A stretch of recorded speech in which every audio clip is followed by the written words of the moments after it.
కారణంగా వచ్చిన సమస్యల్ని అధ్యయనం చేయడానికి ఒక కమిటీని నియమించింది. ఆ కమిటీ సూచనల మేరకు మొదటి దశలో పెండింగ్లో ఉన్న దరఖాస్తులను పరిశీలించి పరిష్కరించడానికి స్పెషల్ డ్రైవ్ను ఈ సంవత్సరం మార్చి 1 నుండి మార్చి 15 వరకు జిల్లా కలెక్టర్ల ఆధ్వర్యంలో చేపట్టాం. మార్చి 1, 2024 నాటికి 2,26,740 దరఖాస్తులు పెండింగ్లో ఉండగా 1,22,774 కొత్త దరఖాస్తులు వచ్చాయి. మొత్తంగా ఉన్న 3,49,514 దరఖాస్తుల్లో మార్చి 1 నుండి నేటి వరకు 1,79,143 దరఖాస్తుల్ని పరిష్కరించాం. నేటికి ధరణిలో 35 లావాదేవీలకు సంబంధించిన మాడ్యూల్ని 10 సమాచార మాడ్యూల్ని అందుబాటులోకి తీసుకురావడం జరిగింది. ఈ మాడ్యూళ్ల వల్ల క్షేత్రస్థాయిలో ఎదురవుతున్న ఇబ్బందులకు కొంతవరకు పరిష్కారం లభిస్తుంది. మేము ధరణి సమస్యల పరిష్కార పురోగతిని ఎప్పటికప్పుడు కలెక్టర్లతో సమీక్షిస్తున్నాం.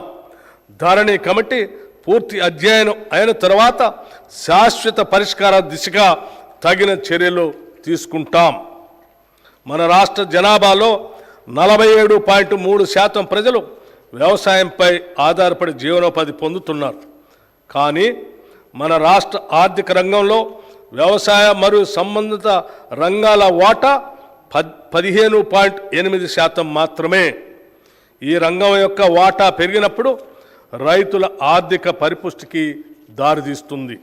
అందుకే మా ప్రభుత్వం రైతుకు అవసరమైన అన్ని విధాల చేయూత అందిస్తుంది.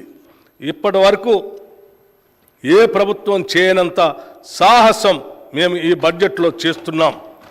మొత్తం ప్రతిపాదిత బడ్జెట్లో సింహభాగం అంటే 72,659 కోట్ల రూపాయలు వ్యవసాయ రంగానికి ప్రతిపాదిస్తున్నాం.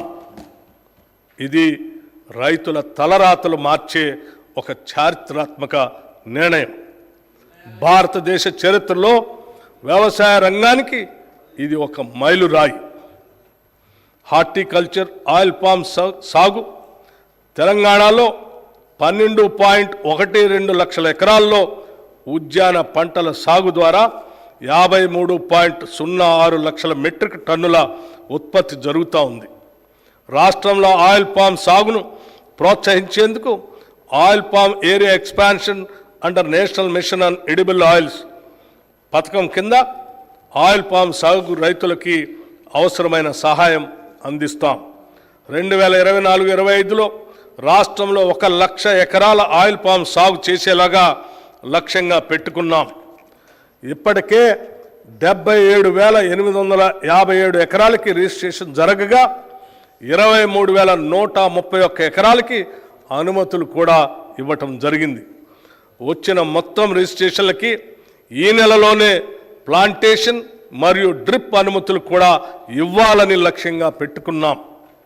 నాణ్యమైన విత్తనాలు లభిస్తేనే రైతుకు సరైన దిగుబడి వస్తుంది.